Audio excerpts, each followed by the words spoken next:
In today's video, we're going from this to this. Tune in to find out how I did it. Good morning, YouTube. In today's video, we're starting off by cooking bacon. Everybody loves bacon. Almost everybody.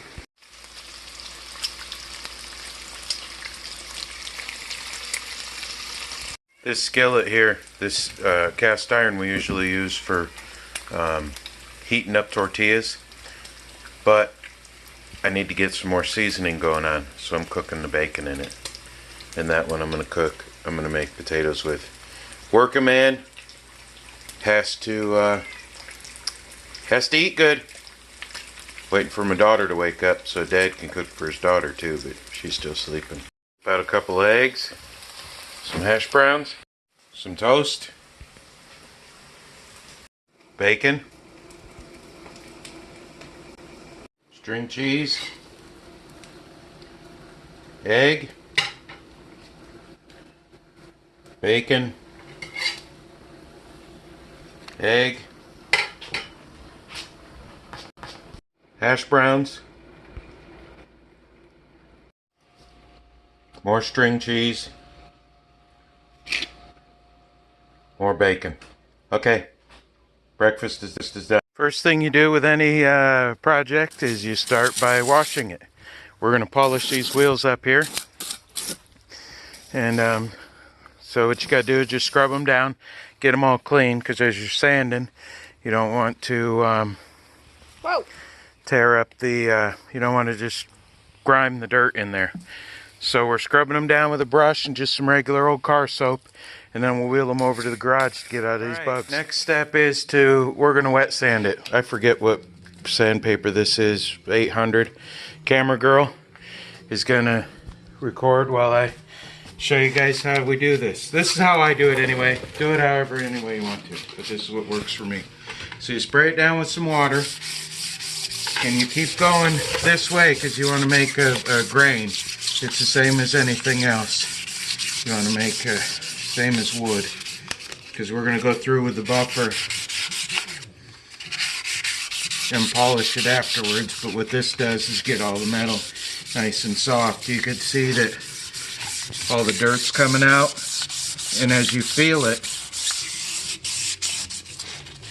as you feel wet sanding, when it starts to smooth out, you'll know that the metal is cleaner. See all that dirt coming out? That's basically dirt.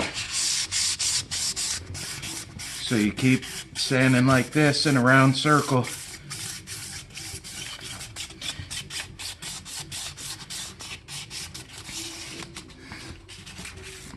Alright, I'm trying to shorten my videos and make them more interesting. So you don't need to sit here and watch me. Get the basic concept. We go around and around like this. Keep going in a nice grain. Don't start going like this, because that'll just goof everything up. Jeez, crow. Yeah. Make sure you're wearing clean pants, because you never know when you're gonna mess them. Okay, this is so much easier with them off.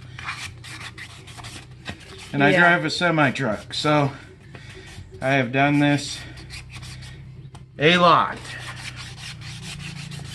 But what you want to do is get that,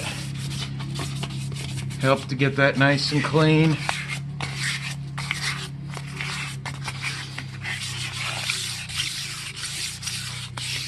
Alright, I'll turn you back on in a second. I want you guys to be able to hear this, but I'm going to show you in technique. What you do is, you start the buffer spinning, start on slow till you get used to it, because this sucker will rip your arm off. Probably literally. Always wear face protection, because this stuff, the particulates, you'll see at the end of the day I'll be covered in black.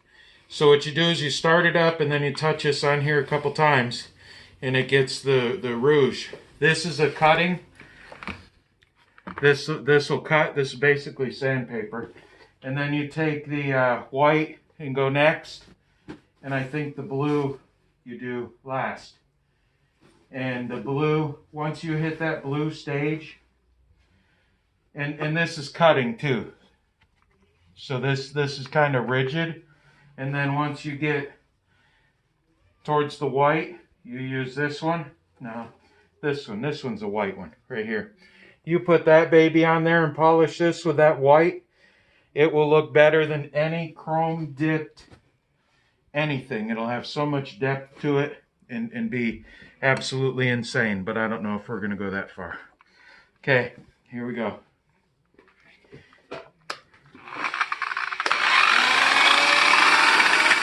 Always know which way the wheel is going, because if you do it the wrong way, it'll throw it out of your hand.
And that's what you do. See, and as this gets, you'll feel it. You'll actually be able to feel it as you buff, that this will get clouded up.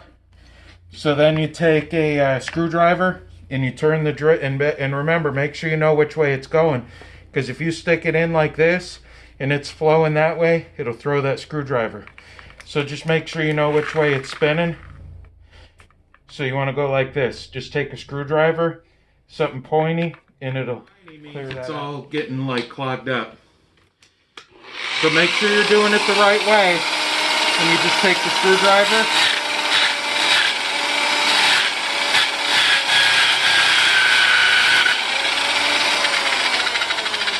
Just that little bit. Make sure it's not a good screwdriver, because it will take your, it will round it off eventually. See how that's not as shiny? That means that it's all nice and clean. So you just start again, you start it up, you hit the rouge on here a couple times, and then you go back through and do the wheel. So that's it for now. I'll cut it back on at the end of this stage when this wheel is done, okay? We're into the end of the first stage here. It's, you don't really want to get close to your valve stem there, because it'll rip it off, but that's the, see, there's still haze in it because this is sandpaper still.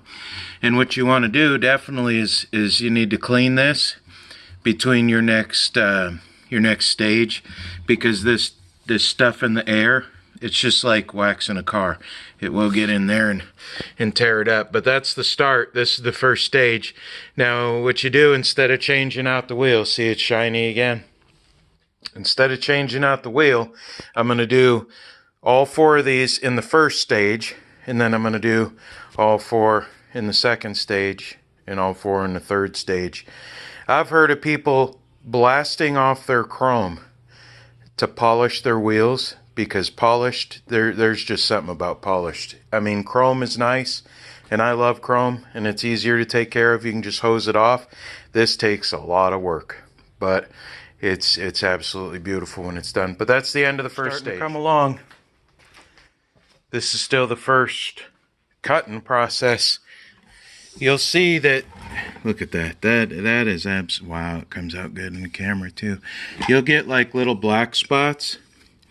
And usually what that is where you've had like some kind of chip or something. Or a nick or something like that. So, you just want to get all that black stuff off. Because that's the rouge. Clean it all off before you go to the next step. You know, it gets tempting because this does look so good right now, just to skip the next two steps and just throw some polish on it and they'll look good. But I'm trying to show you guys what you can do with a set of old wheels. I mean, that's not even done. That's just first stage. So, and you'll see when you haven't wet sanded enough, there'll be you can see little haze marks, kind of like little bits. You can go back through and resand that until it looks like, I mean, just an absolute mirror, depending on how much work you want to put into it. I mean, a guy could just go through and cut it to a lot of it is on the edge right here, what I'm talking about. You can't, it's really hard to get in there. Maybe I'll go through with a little bit more sandpaper, but like nicks and stuff, it catches the wheel and pulls the rouge out of it. And then I got a good trick when you guys are done. I got a good trick, an old polisher trick that goes to show trucks and does with this. So I'll show you that trick when we're all done. It's the final process. So, but that's how good we're looking now. That's absolutely crazy. With the second set, which is that disc wheel pad and then the white rouge, and my buffer started to die halfway through this wheel. So I went ahead and polished it, and then I set it down and it got dust all over it. So it looks kind of hazy still because there's still fine scratches in it. We're supposed to go one more level, but my buffer is dying. So then I polished this wheel and it's even more hazy, but it's because there's fine scratches in it. I can see them. I don't know how well it shows up on camera. Let's see here. Let's see here. If you can see those or not. Maybe, but you can see some haze in there. You can see where it could look better. See that haze right there? That's reflecting on the whole wheel, even though from back out here it looks fairly decent. See on this one, if I'd have wiped that dust off first, it would have looked better, but see, we got some nicks and stuff just because it's a used wheel. But this process is a good process if my buffer wouldn't have died. So I'm going to go ahead. These tires are flat, so most of them. This one is. That one is. And the one underneath it's off the bead. I got to help her. She wears glove like Michael Jackson. So I am going to test fit these wheels on here on that badass looking Blazer right there. I'm going to work on that. So I'll get back with you and show you what it looks like. But this is after halfway through stage 2 and they look like that. So they actually look pretty good when they're all done. So I can't wait. Someday I'll get a new buffer. It ain't going to be anytime soon. I got too much other stuff to do. But I did want to do these wheels on here. If you know, these wheels are the same. I mean, they're aluminum. So you could technically sand off the clear coat, all that pit. You sand all that down and all the clear coat off that's on it still. And these will polish up just like those will. So that was another thing I did want to do. we won't look at the back side of the wheel. So that's it. How to polish wheels. Come out pretty decent. Good start. So like, hit me a thumbs up, subscribe. This is how dirty you get. So that's why you wear a mask. Throw a comment down there. Tell me what you guys think. Do the right thing.